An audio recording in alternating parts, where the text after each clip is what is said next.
Hi, Jason. and Welcome to the House of Shadows and Ink. Hello, thank you so much for having me, Joe. It's a pleasure. So, just to recap, we can tell everyone we met when I was recently and I almost said Scranton, Pennsylvania now, in Harrisburg, Pennsylvania, uh, at the Order on Main convention. You were basically at the booth just beside us, and it was such a pleasure to meet you. Um, and like just hearing your stories, and even when like fans got over there and you were just chatting with them, I immediately knew, okay, so this person does very interesting work, has an awesome personality, and you connect with the fans, and we're like on the same vibe when it comes to just how awesome a creative journey can be. So just a quick summary, tell everyone who you are, what you do. Um, well, it's so good to see you, Joe. And yeah, that was really Yes. fun being in Harrisburg, Pennsylvania. I am Jason Liles. I am from Memphis, Tennessee, and then lived in New York, and now I live in LA. And I did those moves for acting. And typically, being 6'9", I have been a human for 38 years, but typically I play some kind of a creature or a monster, and so that's some of what I do. Also have a wife who I'm obsessed with, and have a puppy who we're obsessed with, and many other things.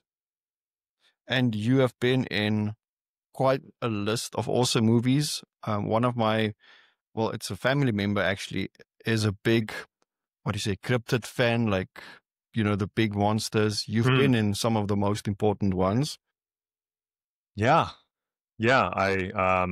With really big monsters that big, I've been in Rampage, which is such an incredible opportunity. I could talk about that for so long. How grateful I am for that.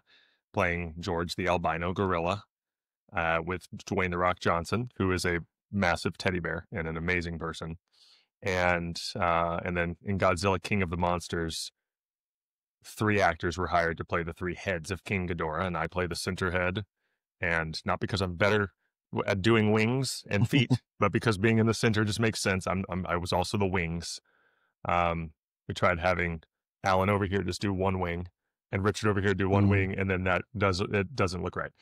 Um, so yeah, those are two where I've played large monsters. Okay, awesome. And we had some very cool conversations, and you were telling me about just a bunch of stuff you had to overcome to actually realize this dream. You want to Yeah, share some of that? yeah. There was a lot. I being born in '87 and growing up in Memphis, Tennessee, 1,000 miles away from New York, 2,000 miles away from LA. I never thought I could ever be in any kind of a movie. Movies were really important to us. We would always go, I felt like every weekend, to see something in theaters, maybe a couple of somethings. And we were watching VHS tapes of the original Star Wars films and Indiana Jones and animated, all the Disney films. And so I got dreaming of like, man, that'd be so cool, but there's no way. And then when episode one came out, Star Wars episode one, The Phantom Menace, my brother got a little digital handycam about, that big, and had little cassette tapes about that big in it, before things were digital. And we would make short films and recreate scenes, but I never thought that I didn't know anybody. And I dealt with anxiety and panic attacks like crazy all the way back to like, I remember in first grade and probably kindergarten too, teachers having to pull me out of the car because I was holding onto the car, like crying, having a pain. I just didn't want to go to school. I was just worried about tests or quizzes, or I just wanted to be home where I was comfortable. I was a mama's boy. I just wanted to be around my mom. And then that carried into middle school. And it was the same thing every morning. It's just a panic attack driving to school, like just got so in my head. And then high school and then the first year of college, I went for a couple of weeks and had to come back because so if someone could just go to college and finish their first year, you're more mentally tough than I am. And every night I was having a panic attack and thinking I'm going to throw up, and I never did, and just worrying about nothingness. And then I had to go back home after 2 weeks, and just feeling like, am I ever going to get over this? Like I can't even go to all my friends went to college, and now I have to come back home and nothing against community college. I guess maybe take some community college courses, but I wanted to go to that school and long story short, I ended up learning how to be present and overcoming that and getting out of my head and realizing that it's always just being afraid of something that may or may not happen in the future. And so the idea that I would go from like that situation of I can't even go to college. I can't even go a couple hours away where the friends I've grown up with, like in the church, they're going there too. I'm going to be rooming with them. Like, what am I afraid of? To go from that to I can hone my skills and get better and at acting and audition enough times and meet enough people and make a good enough impression to where I get trusted with roles in $100 million movies. It was no freaking way. But it shows that if you just get headed in the right direction, you can do it. And if anyone's ever done anything, why am I so special that I can't do it? Now, I can't play basketball like Michael Jordan or sing like Adele, no matter how much I train. But if you do have talent and you hone that and get better, you turn a 5 out of 10 into an 8 or a 9 out of 10 in something. I'm not going to be able to turn my 1 out of 10 ballet into a 9 out of 10. You know, no one's going to pay for a 3 or 4 or 5 out of 10 ballet. But if you take something that you're just naturally good at and you work at it and someone else has been successful at it, or many people have been successful at it, well, then of course I can do it.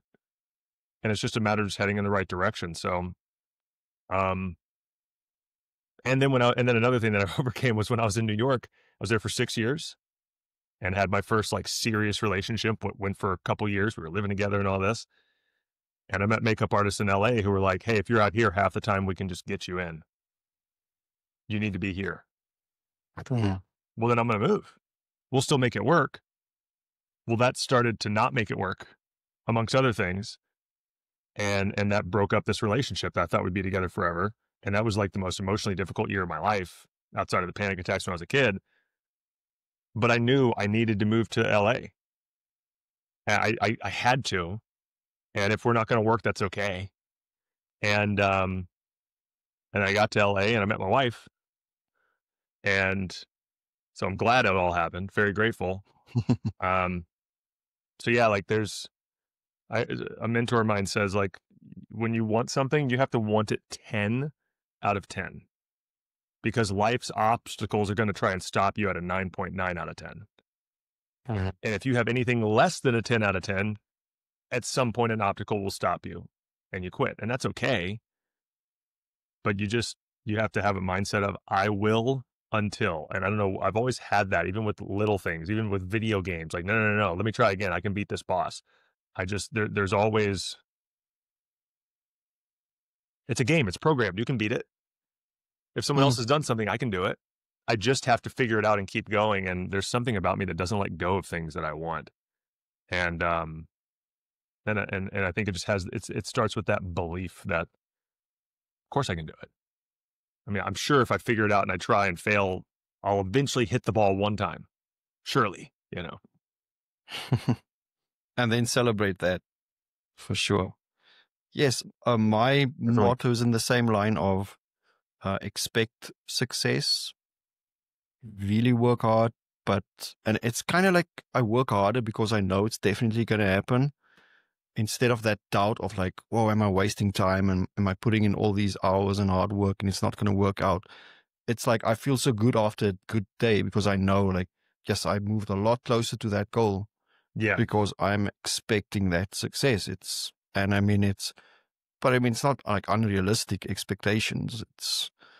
And we know what skills we need to grow and work on, and just like break it up into all these pieces. So early career, what was your first like foot in the door?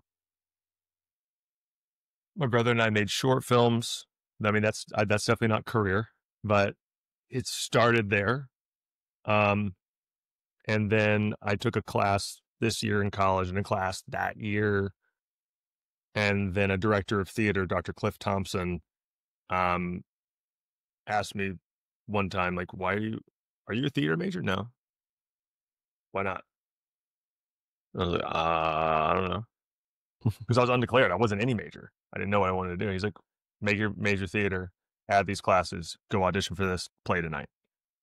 Okay. If you didn't tell me that, I don't know, we probably wouldn't be talking right now. And so I did several plays that year, and I was just like, I can do this. My parents saw I was taking it seriously, and they helped me move to New York. There was a lot of discussions about that until they finally said, yeah, we think you should be there. Because I didn't have the money to do it at all at that point. And so I'm very grateful for that. And then I got to New York in 2009 and was studying at New York Film Academy for 9 months from September of 2009 to May of 2010. And just learning how much I didn't know. And was just auditioning for short films and student films. But that summer of 2010, on my birthday, I had an audition because background casting had called me because I had done some work with them when they needed a really tall stand-in for the wrestler, The Big Show, who's taller than I am, but I was the tallest person they had. And so I got to be on like a real set. Henry Winkler was there, the Fonz, and I was like, oh my gosh, this is amazing. But they called me again because they needed tall aliens for Men in Black 3. And I'd never thought about doing creatures and monsters. They just called me because I had happened to, I was in their database and I was the tallest they had within like a state or two. And they're like, yeah, you're not 7'2", but you're close enough. We need you to stand in for this. Can you do it? And then that led to Men in Black 3, and went in and auditioned, and I feel like I probably did pretty bad. And then I got a call a month later, something like that. They said, hey, they cut that scene, but the director liked you. Like, really? Like, they want you to play background aliens. Are you comfortable wearing, applied prosthetics and special effects makeup? And I was like, yeah, sure. I did not know what I was saying yes to. You cannot explain what you're saying yes to. They should have been a lot more detailed. Like, are you okay with prosthetics? Sure. It's like if someone's planning on putting you in something for one of the Saw movies. Are you okay with tight spaces? Okay. Like it's it was a lot. And then I got to, months later, finally I got to work on Men in Black 3. That was huge. The first day was Rick Baker's birthday. And if people don't know who Rick Baker is, he's the 6-time Oscar-winning makeup artist who won his 7th while we were filming. So I got to tell him, congrats on your Oscar, which was crazy. To work with him was like, I'm working with the best alive. I really fit here. This is interesting. And then he personally asked me to come back. And they brought me back throughout all of production to play multiple aliens. First time I came back, I remember seeing him because I was like, there's Rick. And he was walking towards me. I was walking this way and he's walking the opposite. And we're passing each other. And I'm like, hi, Rick, good to see you. And he's like, good to see you, Jason. And I say, yeah, they brought me back. And as he's walking past, he's like looking at me. He's like, oh, no. I asked them personally to bring you back. I was like, oh my gosh. That was a big, being on that was huge. And that led to a lot of other short films and student films. I think it was 2011 or 12 that the best Oscar for best live action short film was an NYU film, a New York University short film, student film. And so I was like, I need to get in some NYU films. Those two, because like I did so many student films from different schools around New York, and half of them never got made, and half of them were terrible. And I'm glad no one ever saw them because I was terrible in it too. I was just trying to figure out how to metaphorically take the ball and shoot it. Good safe place to fail. Failed a lot, and just figured out like, well, that sucked. Not going to do that again. I'm saying like I sucked in it. I'm not going to do whatever I did in that short film again. And then I got on some NYU films, and pretty much everybody, if there was a creature or monster, and I auditioned for it, I was like, well, I'm going to be in Men in Black 3 as several aliens next year. Or they saw it on the resume, like, oh, well, you're totally our werewolf. Good enough for Men in Black 3, good enough for our student film that's not going to pay you anything. Awesome. And then I got to be there was a pivotal moment. And I totally, people can believe whatever they want. It's just my story. And I've gone backwards and forwards on this, but I totally believe God like put his hand, or the universe, or Yoda, whatever you believe, totally like guided me in these little moments. I had an audition for something that I crushed, but I never heard back. And then months later, I heard back, hey, that film, we cast that other actor. His name's Doug Jones. Here's an IMDb link. And we want you to play the monster who's taller than him and you have a fight to the death. Do you want to do it? And I was basing characters on Doug Jones at that. I was doing short films being like, which Doug Jones character is this most like? Okay, let me just do my Doug Jones impersonation, basically. That's where I started. Steal from the best. And then how many student films has Doug Jones done where they need someone taller than him, where he's the human and I'm the monster, and we're going to fight, and we're the only two characters in the whole thing. And we just became so tight. And I cried every single day on set hugging him. He just like became like an uncle and a brother to me and became a mentor. And that was a huge moment that I've worked with the best alive as a makeup artist. And I've worked with the best alive as a performer in these types of characters. And they both like me and believe in me. There's something here. And then fast forward to 2014, I had a mentor, just random, on Facebook, like an ad, like there's an acting webinar at this time tomorrow for 30 minutes on here. I bet I can learn something. I loved going to Q&As. I loved going to every Broadway show stage door and just shaking hands with Ian McKellen or Patrick Stewart or Hugh Jackman or Jude Law and just asking them for advice. I saw Daniel Day-Lewis walking down the street one time, stopped him, asked for advice. Philip Seymour Hoffman, rest in peace. Alfonso Cuarón, Bryan Cranston. If I saw someone, I was like, hi, do you have any advice? And they were always so nice. Bill Hader. And there were moments of, you're one of the best in the world and most known right now. And you're stopping to talk to me and you're asking me what I'm doing and here's what I'm doing. And you're saying, keep doing it. That's going to work. Oh my gosh. Thank you so much. It just built my belief so much. And in 2014, I met this. So I was always looking to learn. So I saw, this mentor ends up becoming like a personal mentor of mine for a couple of years. But like the first time we talk, I signed up for his website for $30 a month for all these like audios of him just kind of talking about how to become a great actor. And it's like, that's better than not doing it. But you get a free 30-minute phone call with him when you sign up. We were on the phone for an hour and a half because I was telling him what I'd done. And he was like, dude, you're so specific. You have such a you should say no to everything else and just say yes to these creature monster type roles, become the best you can there.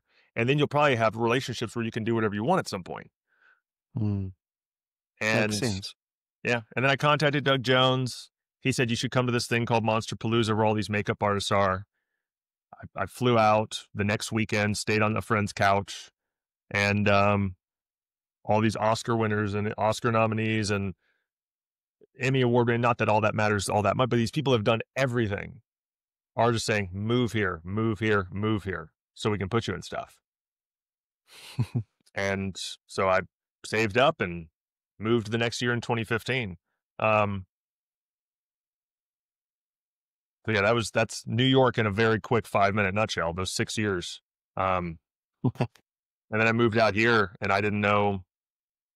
I wanted to be one of the go-to guys on earth for this type of stuff.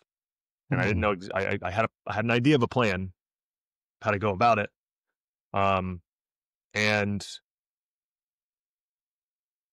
I had some background things and stand-in things and was just trying to see what I could pursue. And I could tell a whole story about it, but basically then Death Note came up, less than a year after being here. And I mean, every day I was doing everything I could. Every day I was looking at every website I could possibly log into that had auditions for something. And most of it was, with all due respect, non-paying stuff, short films, student films that weren't going to go anywhere at some point. But I knew if I'm auditioning for all of these and I'm booking some, eventually, if I have enough auditions for like stuff actually in a movie theater or on TV, or surely I can book some of those too. Eventually, if I can book these, I can book those eventually. And I took some advice from Bryan Cranston whenever I had the Death Note audition, and they loved it and brought me back for a callback. And then I got an offer. And I had to quit Outback Steakhouse and go to Vancouver for 3 months. And I was just like, I cried, oh my gosh. And then in a sentence, that the visual effects supervisor on there got me a meeting and put in a word for Rampage because they needed someone taller than Dwayne Johnson.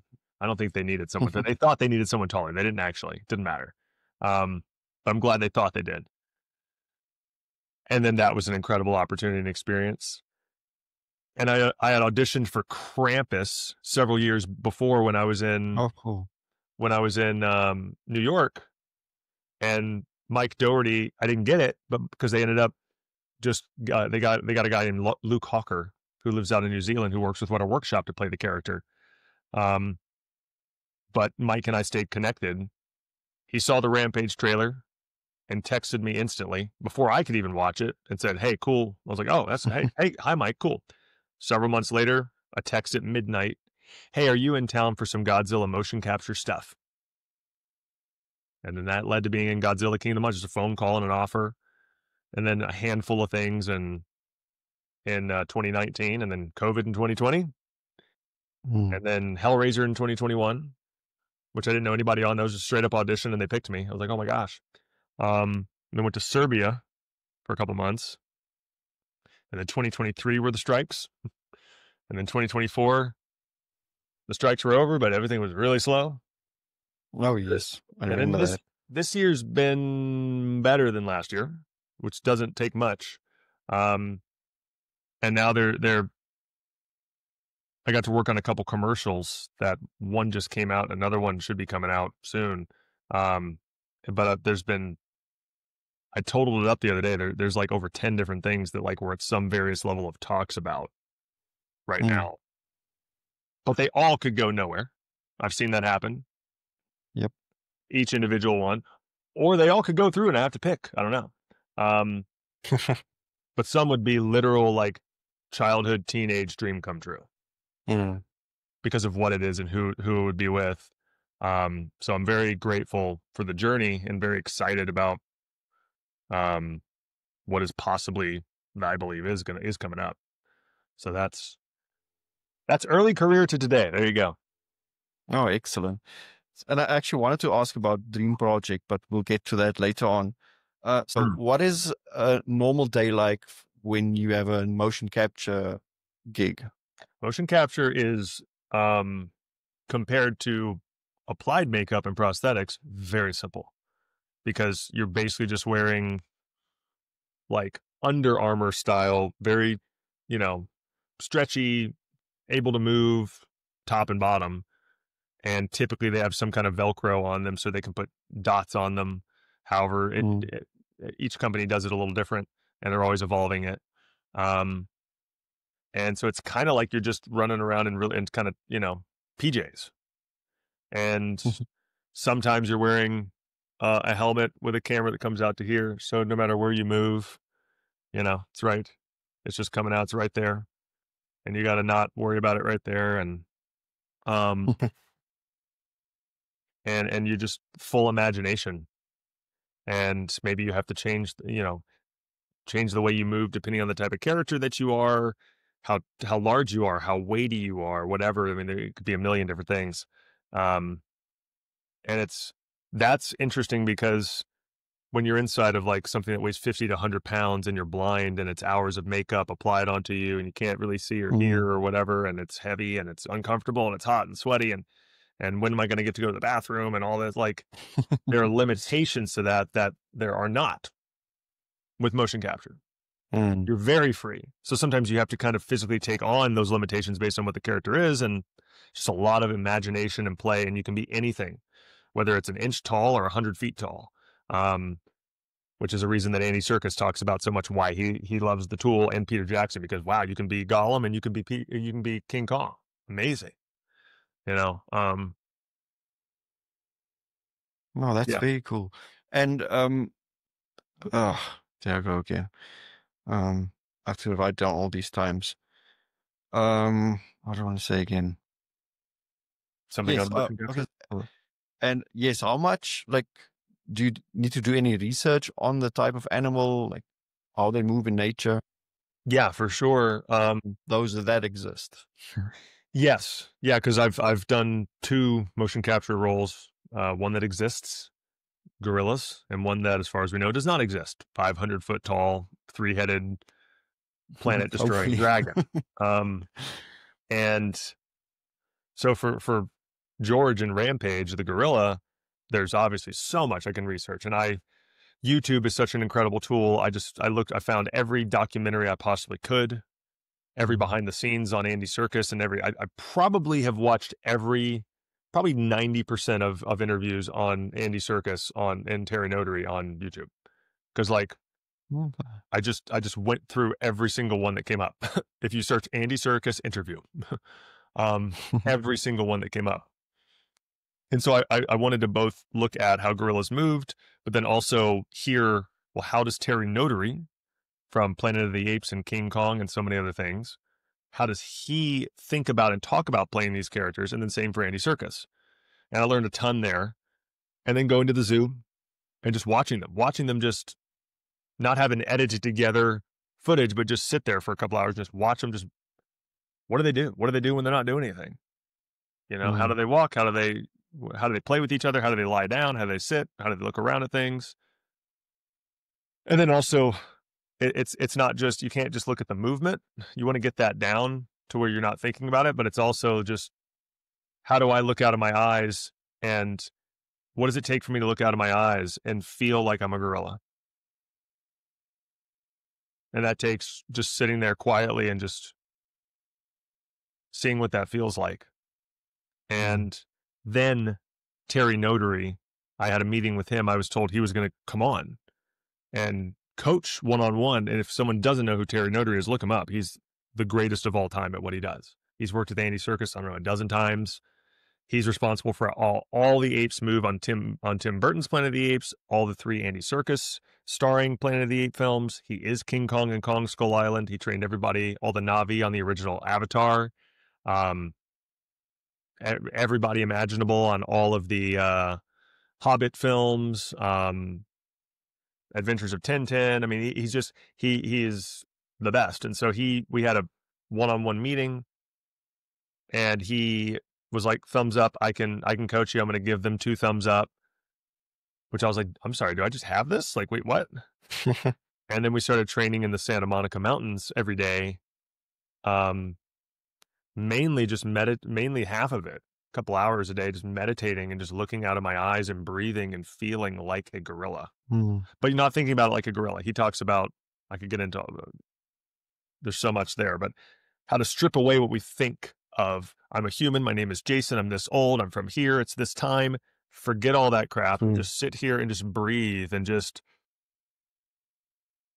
feel the sun on your back and take in a wide focus where I can see everything all at once, and then get up and start walking around and, you know, and going through scenes. But there was a lot to look at there. And I knew that it would probably be compared, because it was Weta Digital who did all the Planet of the Apes films, and Peter Jackson's King Kong and Lord of the Rings. And I was like, they're probably going to compare this gorilla in good or bad to Andy Serkis and all these other people. So like, I have to do everything I can to do my best, because I don't want this to come out and them say, who'd they get? They should have got Andy Serkis or anybody else. That guy sucked. And then for Godzilla King of the Monsters, I just looked at, well, from the center head, he's kind of from the waist, my waist up to here, up to the head, he's kind of like a snake. So I can look at snakes.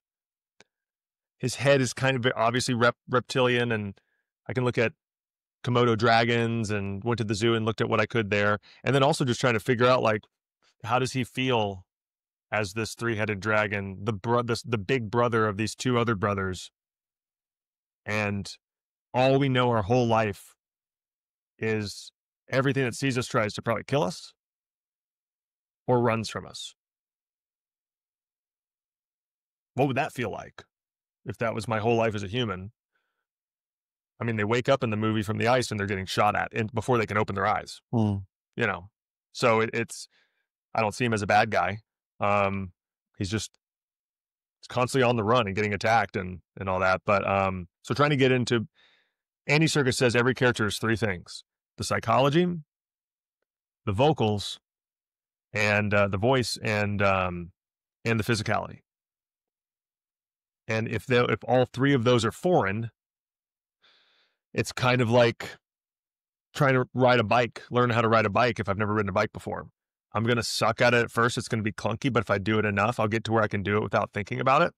The physicality, the voice, and the way that I think and see the world. And so I think it's just each character is a certain amount of time spent practicing those things and practicing them together, juggling them together to where I can do it without thinking about it. Because if I haven't done that work and I get on set, I'm still thinking about juggling. And so I've got to put in whatever amount of time before to where I'm not thinking about, I can have a conversation while juggling. Because that's, if not, I'm not in the moment. I'm thinking about what I'm doing rather than I'm not thinking about it so I can listen to you. Perfect. And that takes a lot of time. I actually want to give that advice to most authors. Like, just sit down and write. Like, don't worry, don't stress. Just be the writer and create. Yeah. You know? Oh, that's awesome. I really believe that like actors and authors and all these, creative people have so much in common. Like, we have to see the world in like different angles and explaining that sometimes to, let's say, normal people, it's they'll think we're nuts. But no, I really thanks. That's a very cool. I had an actor one time tell me it was Josh Lucas. And if you look him up, you'll probably be like, oh, yeah, that guy from Sweet Home Alabama. And I think it was Sweet Home Alabama, right? He told me one time whenever I always ask for advice, he said, study acting like a doctor studies medicine. And I would also take that to, we're constantly learning more stuff about medicine and science. So you should be learning every day, something. So at least one thing, something. But then practice it how a professional athlete practices their sport.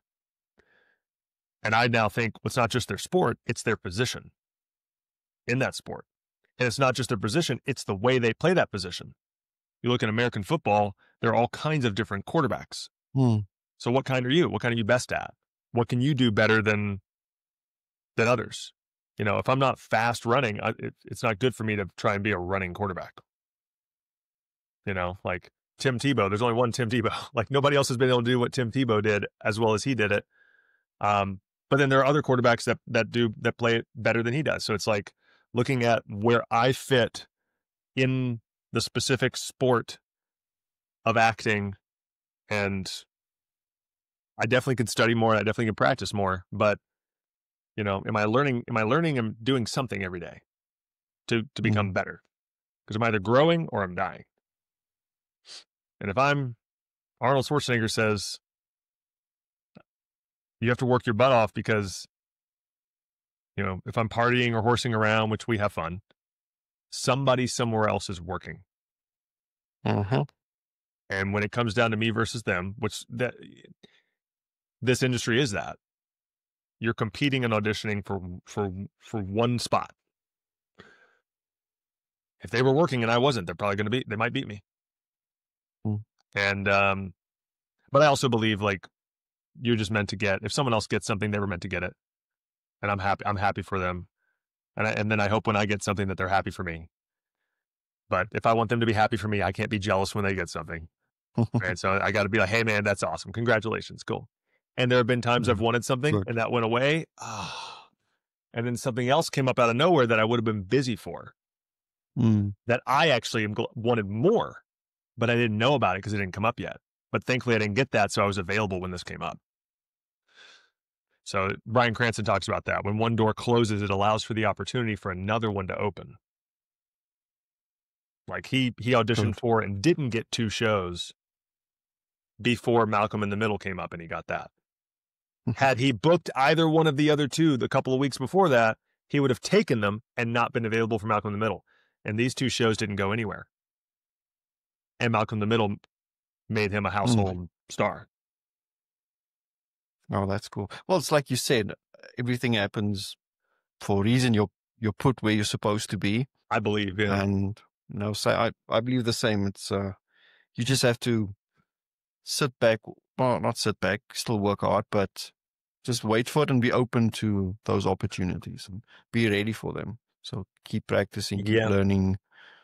Okay. I think So the last thing I'll say on that real quick is I think you have to. I've learned I have to have a target that I'm working toward, and I have to be aware of when opportunities open up. And what I need to do to seize that opportunity before it closes forever. Because there are windows that open up like, oh my gosh, that person's going to be where? Well, if I go there and meet them, I need, and I can connect. But if I don't do that, well, now that opportunity is gone. And so I think God or the universe or whatever someone believes, these opportunities pop up out of nowhere. Am I going to seize it and go after it? What happens if I don't do it? Probably nothing. What could happen if I did go after it? If I did go meet that person at that event or whatever, or if I, well, either nothing, which would have happened if I did nothing, or maybe they say, "Oh my gosh, I'm so glad you reached out. Yeah, we could use you. Hey, what are you doing the next 4 months?" And now that's something my wife and I were talking about recently, like these opportunities that pop up, that so many that I'm so glad that I seized, that were life-changing. And if I didn't seize them in the timing, the door would have closed, and I don't know. All right, let's see what's next. You got to seize those when they come up. I agree. Well, for me, when I got the opportunity to go to America, because for those who don't know, I am in South Africa. My biggest mission was to go and make connections with people. And I am an introvert. Yeah. I used to be much worse. And I didn't even do interviews and podcasts and stuff like that. So for me to actually get up the guts to walk up to someone, if people start chatting with me first, Same. I might do okay. But to actually go up to someone and initiate conversation. So just it took me an hour just to get the guts to walk up to your booth and just start chatting. And the biggest one was Harry that was across from us, Manfredini. Yeah. He's so nice. Very cool. Once we got going, you can't stop him. He's funny too. That was a big thing. And I mean, now we're chatting. Yep. Because I actually got the guts and I went up to you and we talked about the obstacles you went through, and maybe one day doing a book about it, because that's what I do. We do books. But the connections for me are not just and I mean, it's the same for you. It's not just about what can further my career. It's it helps everyone. We do need people around us. We do need community. We do need to surround ourselves with other people who are creatives. And that whole journey, that whole meeting all those people made me really realize that I don't have a community down here where I am.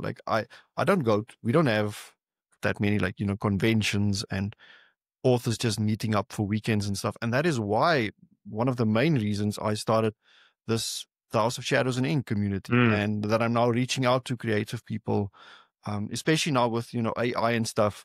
People want they want a community, and they want to see the real creative people, the people behind all their favorite movies, books, games, comic books, whatever. Yeah. The same with Godzilla, Kong, Men in Black. We know those are people, not just always inside, but people are creating these things, and it's just amazing. So talking about AI, I see AI as a tool that we can use. I, of course, don't want it replacing anyone, but you guys did win this whole thing about they can't replace you with AI, but is AI being used as some sort of tool to make your jobs easier? I don't know. That's more like the production side. Yeah. I mean, what I heard from a very successful visual effects producer friend of mine is he's like, we've been using AI for stuff for 10 years. He said, that's not what I'm worried about. He said, I'm worried that kids get bored after watching something for 3 minutes. because they're used to watching like 30-second long videos. They said, I'm worried that that's going to affect the future of long form narrative. You know, something that's an hour-long episode or two. But we also see when something comes out on streaming and people want to watch it, they devour it. Or if it's a movie that people want to go see, they go see it. And it's, you know, the biggest box off, like, you know, Weapons that recently came out. It was the Monday after the opening weekend, I think it said, was the biggest box office Monday, which is very specific, but for a horror film in August ever. And so it's like there are examples of people will see stuff, but how I'm curious to see how AI will be used in situations like, I know with the Lord of the Rings, the Hunt for Gollum film that's been announced, that's filming next year and coming out in 2027. It takes place back in the same time or even a little bit before Fellowship of the Ring. Well, everyone's 25 years older. And Orlando Bloom was like, "Oh yes, Andy, like I'd be coming back, but I don't look the same. How are you going to do that?" And he said, Andy Serkis said, AI. Now that's not taking Orlando Bloom's job. That's not taking. Agreed. They announced that Frodo and Gandalf are going to be in it too. But it's a form of visual effects basically. And the only way I've used it is to talk with it to come up with ideas. To see if you've seen the most recent South Park episode, it will think any idea is great, even if it's really bad. So yes, it does. It'll be like, oh my gosh, that's an amazing idea, even if it's the dumbest idea anyone said. It's been I've talked with it and kind of told it the situation of something I'm going after, and kind of gotten its idea. And it's given me some ideas, or just further been like, yeah, you should go after that. Okay, I'll try it. I'll reach out to that person in that way. Okay. I don't think it's actually going to. You can tell it to make something and it'll make it, or however you make, and it looks realistic. It looks like a little short film for a couple minutes, and that's cool. And it's still a person using it and directing it. A creative person. Yeah, it's still a creative person using it, just like we use visual effects and other things. And it's I think it seems like it's going to be a tool, even if it becomes to a place where it's just creating stuff. Like, how interested am I in a computer that made something by itself versus a human being who created an idea? I'm much more interested in that. And what you were saying about like relationships and connections, and yes, like having those can further our career. But I think for me, what excites me about having those friendships and relationships is we all want to play together and we want to climb and create together. And that's like some of my best makeup artist friends. Like, yes, I want to work with them on something and make money, but it's so much fun being on set with them and creating something and high-fiving and hugging. Man, that was so cool. I can't wait till it comes out and we get to show people. That's what's fun. And so will there be a first movie where it's entirely made by AI? Probably. But just like now there are animated films that are entirely CGI, they're still live action. So I don't think I was never really worried about it. And I'm definitely not worried about it now. I think you need to, with how residuals and everything else is turned into, you used to just pay $20 for a DVD, and then a percentage of that is split to the actors. Now you pay $20 for Netflix, and there's 1,000 movies on there, so they can't split it the same way anymore. So now instead of getting dollars when someone watches something, you're getting a penny. And so you just have to have other streams of income and whatnot. Like The Rock has. The Rock makes $20 to $30 million a movie, but he has like 8 businesses. So pretty much every successful actor I know does at least one other thing, and for money. And but yeah, I'm not worried about AI. I can't imagine the director friend of mine's like, yeah, I love you, Jason, and I really wanted to have you on there, but I'm just gonna have AI do it. So it's like, no, man, like it'd be so cool if we got to do that, if we got to play together. It's like we want to go out on the playground and play together. And it's the same as when we were kids. No, that's great. I'm happy to hear that. I really hope, and I'm telling authors this as well, like, use it to further your career, use it to help you. But like most authors are just like cold shoulder, hoping it goes away. But I mean, it's everyone's choice how they use it, but at least find out how it works. Like find out exactly how it can impact your career, good or bad, so that you're prepared. I mean, people who just ignore technological changes, they normally suffer in the end. You've got to be prepared. Yeah. So talking about, you said like on set, what is your favorite scene that you've done that like we have to go and watch? It's so tough because I'm so, I know Johnny Depp talks about like he just can't watch his movies. He can't watch his scenes. I can. I like watching them. I'm definitely so picky and critical about myself, but what it makes me think of is, being on set, what days and moments were the most impactful and the most memorable. And there's probably something on most things like that. There were several days on Death Note because that was the first feature film that I worked on where I'm credited in the credits and it's one of the main characters. Oh my gosh. And I'm sharing it with Willem Dafoe and no way. What? And there were various reasons why I was excited to be working with everybody else on it. And so there were just certain, when I first got up there, it was kind of I couldn't believe like, man, I can't believe I'm not getting paid a ton, but I'm getting paid more than Outback Steakhouse to be here. This is so freaking cool. And so that whole experience, and then my wife, who was my girlfriend at the time, came up for like a month, and that was amazing to just spend that half the time with her while she was there. But it probably would be in Rampage. The scenes when George is more normal sized, because as he gets bigger, well, now I've got like a 3-foot long pole on my head with a ball at the top, and Dwayne's having to look up at that, so he's not even looking me in the eye. And so it's like, that changes that. But at the beginning of it, there's a scene, I guess I'd say 2 scenes. So when at the very beginning in the zoo, in the gorilla enclosure, which no humans would ever go into the gorilla enclosure while gorillas are in there. They definitely wouldn't bring like the equivalent of some students in there, like ever, ever. But that scene was so cool because my wife was there on set. And I'd already worked that wasn't my first day on set with Dwayne.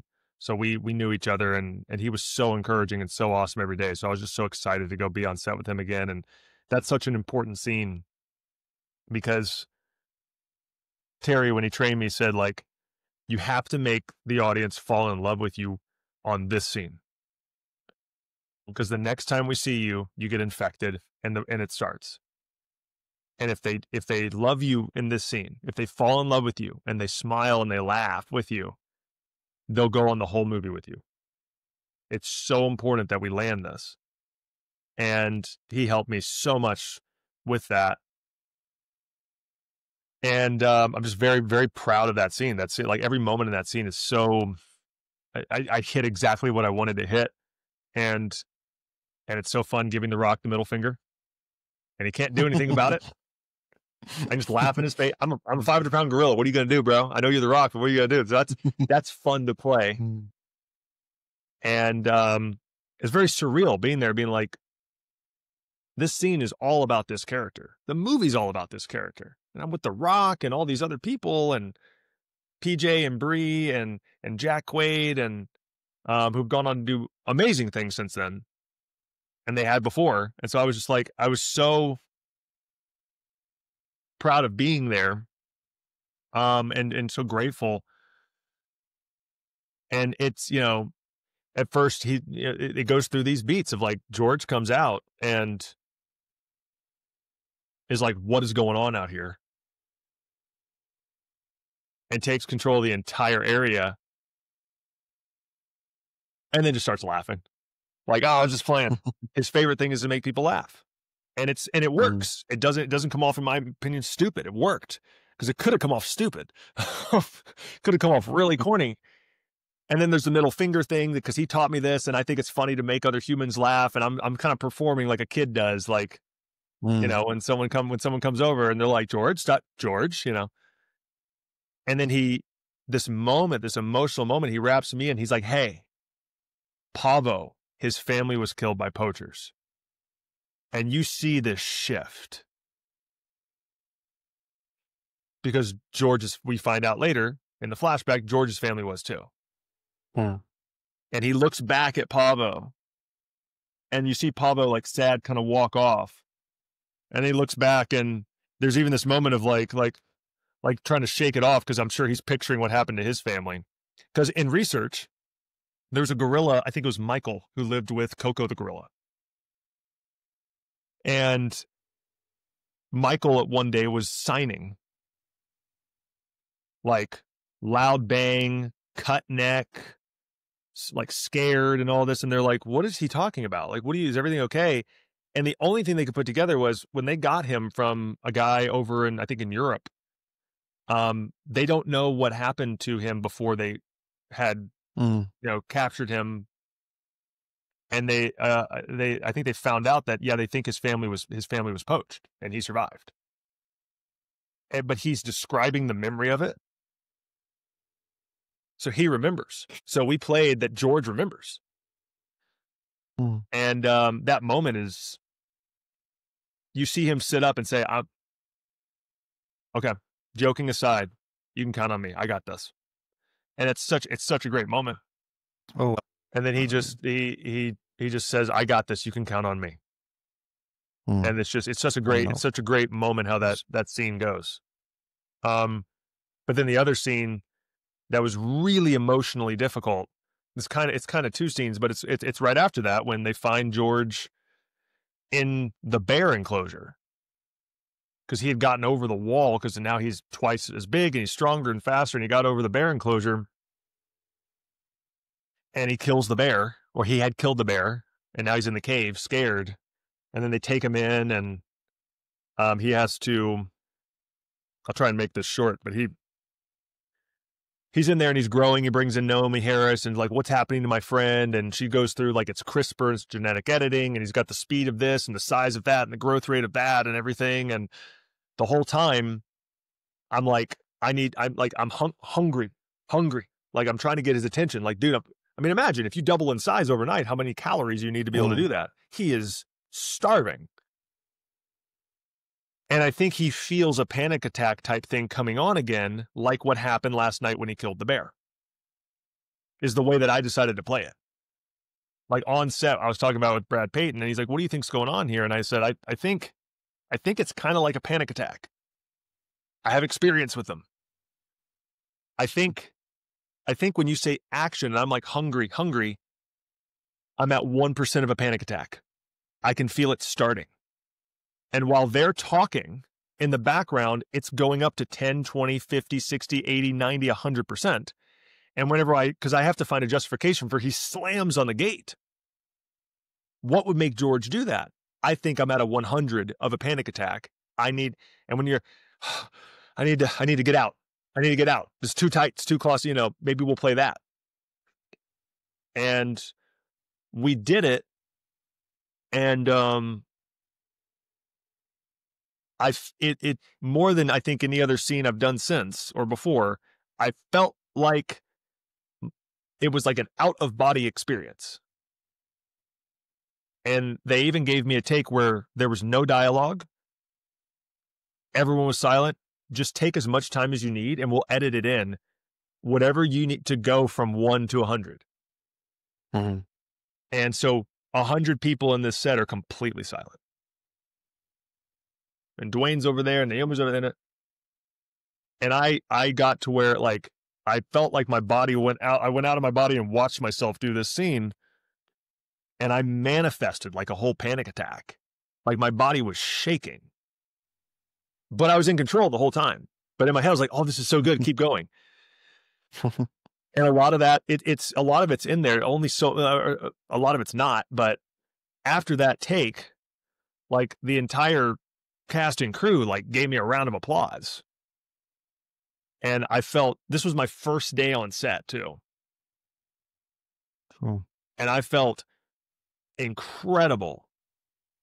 And it might have been the second day because we shot that scene for 2 days, but I was so hot and warm under the lights and all that. I was like, I was like, oh no, I'm good. Woo, that was good. That was fun. Wow. Okay. I need to go in the next room, the next sound stage where all the lights are off. And it's called like, they're like, okay. So I walk in there and now I'm completely by myself. And this entire moment just hits me of how I nailed that. And I literally was just like, oh, yes. Like I felt so good. And I remember that feeling. And I came back in and we did some more takes of other stuff. And Dwayne is 10 feet away from me talking to his stunt double, Tanawai. And I can hear him whispering to him because he's doing it loudly. And he's just like, oh my gosh, it's amazing. No, he's incredible. I don't know how he's doing it. It's absolutely amazing watching him do it. It's so amazing. And I'm just like, oh, this is awesome. Like it was so validating to have someone so A-lister. And he was like that with me every single day. He was so encouraging. And so then the next week we go into the night before the bear cave scene. And I'm like, what happened? Okay, so last night I got over here, I got scared, I killed the bear. My favorite thing is to make people laugh. And I just killed something. It's kind of like if I accidentally killed another human being. And in a way, this bear is kind of like a child of the zoo. I get in there and I'm trying to figure out how do I play this? Because we had prepared for it, but now we're here. So now it's like, okay, now like how do I do this? That's one thing. You come in with ideas and you get on set, you're like, okay, but how do we actually do it now that we're here? And I got in the habit of walking around the set for like an hour just by myself and nobody would bother me. And just kind of getting into character while they're setting up the lights and stuff. Terry told me to do that. He's like, especially when you're on the arm extensions, he's like, nobody will bother you. Just walk around in character. People say, hey, Jason, don't react. No one will bother you. They'll be like, oh. And it allows you to get into the character and and then so when you do have to come on in an hour or two, you're ready to go because you've played around in the space. And so I'm trying to figure out like, where do I start when they say action in this scene in the bear cave? And I'm like, well, why am I in the bear cave? I say I'm scared in the scene. So why am I scared? Well, what happened? I killed the bear. And how can I relate to George killing this bear? George only wants to make people laugh. I'm a people pleaser. I don't want people to be upset. The bear is kind of like a child of the zoo. I kind of killed a child of the zoo with my own hands by accident. Dwayne's kind of like the father of the zoo as the primatologist, or at least to me. He's totally my father figure. He's going to find me tomorrow and he's going to be so upset. I can't believe I've done this. And he probably just was up all night crying and having a panic attack and sleeping and having nightmares and waking up. And so I didn't think about what a gorilla would be like that. What if I did that? And I walked around and I walked up to the bear, kind of pretending, kind of looking at it as if I had killed it and just starting to say out loud, I'm sorry. I'm sorry. I'm sorry. I'm sorry. Just like out loud. And then I get over into the cave where I'm supposed to be. So I guess I retreat into the cave and I'm here all night. I'm just trying to get, because I want this scene to land. This is such an emotional scene. It's gotta be good. And I figure he just feels so bad. Okay. Well, if you say something out loud enough, your body will start to react. So I just start saying, I'm sorry, while picturing what had happened. And I'm like, oh, I'm going to go for it. Even though they're setting up, I'm in this cave on set. I start screaming that I'm sorry. And I feel a little stupid at first, but I just keep going and I keep going. And I get to this emotional place where I start like bawling. And I know it's not real, but my body's reacting. And I'm watching myself like, oh, this is really good. And then when it comes time to do the scene, I'm able to just switch it back onto that. And I have tears and snot on my face and makeup's trying to clean it off. And I'm trying to like not engage with you. And I'm like, is it messing up the makeup? And they're like, no. Then I'm like, then leave it. Leave me alone. Leave it alone. Leave me alone. Like, I'm here. Don't get me out of this. Go away. And for like a couple hours, we do that entire scene with just snot and tears all over my face. Just like, and Dwayne was so appreciative. He's like, dude, thank you so much for today. And the director came over after a few takes and was like, God, Jason. And so I felt like I just hit that note. And it's really, really fun to try and hit those. So those were several scenes, but definitely Rampage is something that demanded a lot of me, because then I had to do that while getting down the vocals of it, while getting down the physicality and the psychology. I had to get that juggling out of the way, which I did, thank goodness to Terry Notary and his training, so that I could go in there and do that crazy stuff. And oh, that's amazing. And so much of the camera crew had worked on The Dark Knight. And they were talking about how amazing it was to watch Heath Ledger. And they were not comparing me to Heath Ledger, but they were saying such nice things to me about my performance. And so in my head, I'm like, man, it was so validating of like, I have a long way to go and I can always go, but like, it's so cool to work with people who you look up to their work and they're telling you and you believe it, you're doing a really great job. And so those days were so special. And I love scenes on every movie I've been on, but those were difficult, challenging scenes that I don't have any regrets about. And I feel like, man, I did my absolute best those days and was exhausted after those days. But I was like, felt good. Felt really good. Like a real panic attack, like just drains you for days. Okay. And then months later, we had to do ADR for it. I had to come back in and do the voice for George throughout the entire movie again. And I was like, I want to get to that space again for the bear cave. And I was like, I'm probably going to need like 5 or 10 minutes. And I started going to the mic. It took me 10 seconds. And I was like, whoa. Oh, it's like, I know where that button is now. And on average, once a day, I'll joke with my wife about something and then she'll look back at me and I started crying. And I'll just have some tears coming down my face. She's like, oh my God, like, stop. I'm like, these are real. And she's like, stop it. I'm like, those are fake. I'm like, they're real. Look, they're on my face. And she's like, you know what you're doing. And so I do some push-ups with that every day. I practice it so I can trigger that feeling inside of me if I need to. And I know it's not real. So it's not like, I'm not emotionally damaging myself or something. It's just, you learn how to push your body's buttons. It's interesting. Oh, that's like it's an instrument. Like it is.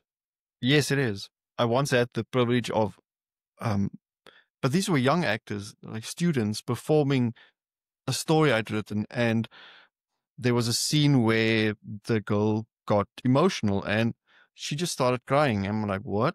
Like, we're just like running through it. They're just reading. We're not acting, nothing. And she just started crying. Like, geez. Okay. No, that is amazing. Well, I mean, those are memories you're going to have for the rest of your life. And yeah, I mean, you're still young and it looks like your career is still picking up. I mean, I think the best is yet to come for sure. That's the goal. No. Oh, that's wonderful. And that brings up the question, what's next and what would be your dream project? I guess what's next is several things I can't talk about. Nothing concrete. There are several things that with directors and producers I've known for years who I haven't gotten to work with yet, but we've wanted to, and gratefully they for sure want me as the creature, the monster, or sometimes the human as well in their things. And they're just in the process of various levels of just getting started to find, to get the budget and all that, or they have most of the budget and we're almost there, or, so there's a few things like that where they're like, no, we want you. It's just a matter of when it happens this year, next year, the year after. So that's awesome. And then there are several things that they're for sure happening. They're like studio things, unless something crazy happens, which we've seen crazy things happen, but like they're going to happen. Will I get to be a part of them? Will they pick me? Like these, they picked me. They just have to make them happen. These are happening, but will they pick me? And some are series, some are films, most are films. And I mean, I do have dream targets.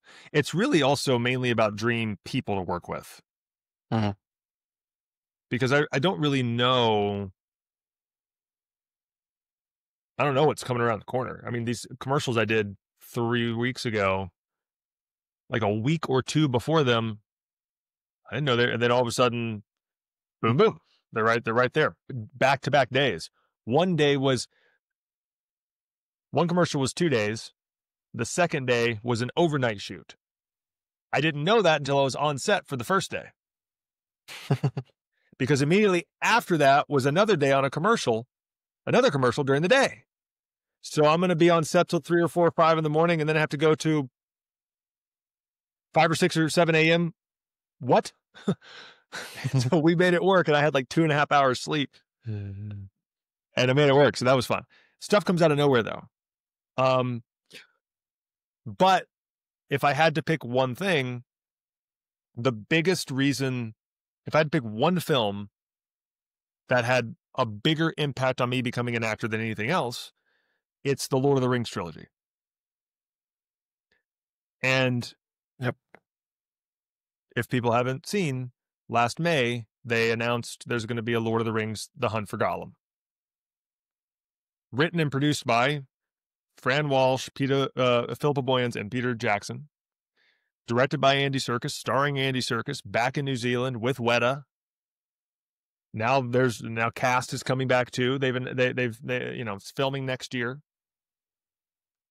And the universe is weird.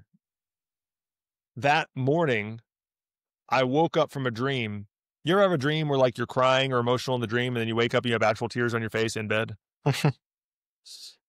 So I had one of those. I had not watched Lord of the Rings for a couple years, but in that dream, I was in New Zealand where they had filmed Lord of the Rings. And I was just so emotional in the dream being there. And I woke up and I was emotional, like, oh my gosh. And I get up and I go to the bathroom and I look and I open up my phone and I see like 30 minutes before this deadline put out, announced 2 new Lord of the Rings films. What are the odds that like when they post that, I'm in the middle of a dream? That's weird. And it's not just Lord of the Rings, it's Lord of the Rings with the same people that made the originals. Cast and crew. When has that ever happened? Like, it's only kind of able to happen now because, like, maybe it is cast, but they're older, or it's the same director, but it's different actors because of it's decades later or whatever, they're rebooting it. But to have that situation now that they have AI and I'm sure Weta's going to make the de-aging. It's probably just going to look like deleted scenes from Lord of the Rings that we never saw. True. I'm sure they can train the AI on the hundreds of hours of footage they have from Lord of the Rings. And then now make Elijah Wood look like that. And I'm sure it'll be able to do it. And it'll be the best we've ever seen, and they'll win an Oscar for it. Probably. It's what they did whenever the other ones came out. They did CGI in a way that even Star Wars Episode 1 didn't do. So that would be a dream. To be something on that. And I'm doing what I can. But it's going to depend on if there's something in there that I fit, and then if they pick me. So if it makes sense, flying somebody out and all that. So I'm speaking, and I believe that it will happen. And but we'll see. Fingers crossed. We'll see. Fingers crossed for sure. I'm doing everything I can because I don't want it to come and pass. And then I was like, oh man, I should have tried that idea I had. It would be that would be the ultimate. I don't know what I would do after that. That'd be the ultimate dream. The best advice I hope it's the best advice I always give people going after someone. Tell everyone that is your goal. Like, and I'm sure Andy Serkis knows it, but just keep telling people that is my ultimate goal. This is what I want to do. And every time a conversation comes up, your name pops up. It's like, oh, remember Jason? Maybe we should consider him, type situation, or maybe we can write something in for him, whatever. It's the same with any creative. It's the same with any job, I think. Like, tell people your goals, especially with social media these days. People want to be involved. Yeah. They want to support. They want to see the little guy or the underdog win, that kind of stuff. And they want to see people achieve their dreams. And yes, there's a lot of haters after that sometimes, but they'll always be there. Well, I met Jason. Andy. I met Andy back in 2018 after a screening and a Q&A for War for the Planet of the Apes. And Joe Letteri, the senior visual effects supervisor from Lord of the Rings and Peter Jackson's King Kong and Planet of the Apes, was going to be there. And he was also senior visual effects supervisor on Rampage. And so I got a message to him, was like, if I come, can you introduce me? He said, yeah, sure. Yeah, of course. Yeah, show up. Showed up, introduced me, told Andy about this movie Rampage we just did. And Andy was like, what? What is this movie? And wait, Terry? Terry trained you? I got to see this. And we got a couple pictures together and, one Apes Together Strong photo. And then when I saw this, I instantly knew I need to get in touch with him again. And I need to skip every in-between situation or person, and I need to just get to him. And he was going to be at a convention last year, and I was like, I'm flying and going. I have to. And it was actually I flew on my birthday, and he was there the day after my birthday. So, and saw him and chatted with him, and I told him, like, dude, obviously no promises, but it'd be a dream come true. And it was really his character, his performance in that got me dreaming when I was a teenager. And I followed through on it. And now I've worked with so many of the same people. I've become friends with so many others. And, he seemed to be touched by that. He seemed just like, to see that I was genuinely telling him I would not be an actor without you. So if there's anything you need for a day that I could play, it'd be a dream come true. I'll be there. So, and there's some other people I'm on the inside who I'm friends with as well. We'll see what happens, but I believe it's going to come together. I do, and that'll be. I'll have to write a book called like From Memphis to Mordor or something like that. From That's cool. From anxiety to ring wraith or something. I don't know. So we'll see. That would be a good title. Oh well, you've got my support, and I'm sure a lot of people are going to be paying attention and watching. And fingers crossed. I'll definitely keep an eye on how things develop. Yeah, I'm a huge Lord of the Rings fan as well, so I'll be watching every step. Well, Jason, thank you so much. This has been amazing. Like, thank you for your time. Thank you for making this happen. Thanks for making that walk over to your table and just starting a conversation easier. And I think it's because a lot of the success that I'm seeing in your career is from everything you had to go through. So everything happens for a reason. Like, whether it makes us tough or it makes us like emphasize with other people, makes us connect with other people or even characters, roles more. It all happens for a reason. So, and I'm sure there's even more like bigger stuff down the line as well. Thank you. Thank you for being so awesome whenever. No, you as well. And no, thank you for asking me to, it's so much fun to chat, and it's fun to, kind of look back on. I do feel like I'm just getting started, now they're like, oh, now I know how to do this. Okay, cool. Now the fun begins. Yeah. Now the fun begins. And so, hopefully knock on wood and all that, but But thank you. It's fun. It's fun chatting. Anybody who hears this, just um, yeah, whatever it is, you just get around people who are going to support you, and limit your time with people who are not supportive. You gotta, Mm. if somebody didn't think Kobe Bryant was going to be a professional basketball player, you think he hung out with him a lot, or you think he was like, okay, I can't be around you anymore, right? So you got to get around the right people, and I feel like I have a long way to go, but it's amazing what you can accomplish if you are just a nice person.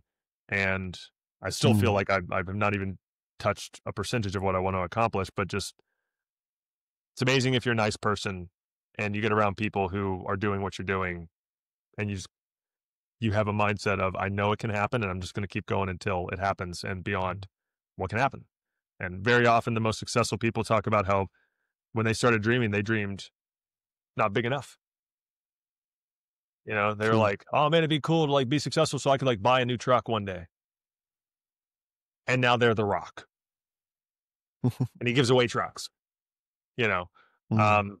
So dream big, and just let's all go after it together. And I'm sure a lot of people, I learned this mistake. Oh, no, I learned from this mistake early on, is you dream big and then you wait for it to happen without actually standing up and doing something. So I learned it. And so if I have an idea today, by tomorrow afternoon, that thing's already like 40% researched and like start putting together, and I'm making phone calls and making it happen. So you can't just hope. Hope is like the worst plan in existence. Dream big, make things happen, work hard, surround yourself with the right people, and just be a nice person. Like you said, like so many doors have opened just by being, and like showing your passion, like not being fake. Like we really love what we do. I mean, it's Sunday evening. Yeah, I will be. I don't want to be anywhere else other than like working now, chatting with you, because it's awesome. So, thanks, Jason. This Thank was you, really Joe. cool. I'm to everyone listening. Tell your friends. Give a shout out to Jason. Like following him online. Check out his movies. I'm definitely gonna have to go watch Rampage now again, especially those scenes. And I actually still remember them. As you mentioned them, like I just start seeing them in front of me again. Like, so it just shows like, and I've got a horrible memory. So if you can revive those scenes in my mind, it means it was memorable. So, thanks for being on the show, and I'm sure we'll chat again when you're on the set of Lord of the Rings or something. That'd be pretty cool. I guess if I am, I guess we can't talk about it once I'm there. I don't know anything right now, so I guess I can say whatever, I can speculate, but if it happens, I probably won't be able to say anything until December of 2027. That'd be cool. So, but Sure. definitely, Joe. I'm glad we connected, man. I'm glad we're friends, and no, we'll be chatting many more times. For sure. And to all the listeners out there, have a wonderful day.